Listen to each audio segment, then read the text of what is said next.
మేము కొట్టలేదు, మా హింస వల్ల చనిపోలేదని చెప్పుకోవడానికి అవకాశం ఉండేది.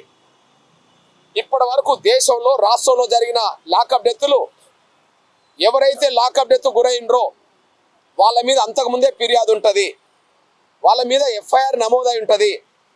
ఫిర్యాదు ఎఫ్ఐఆర్ నమోదైన తర్వాత అరెస్ట్ అయినట్టుగా ఉంటుంది.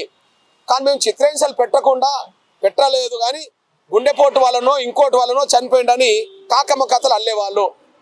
కానీ ఇక్కడ అది కాకమ్మ కథలు ఇక్కడ చెల్లవు. కారణం ఏంటంటే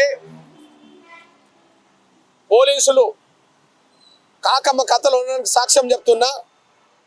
రాజేష్ మీద ఫిర్యాదు చిలుకూరు పోలీస్ స్టేషన్లో అందిందే 8వ తారీఖు నాడు 10 గంటలకు.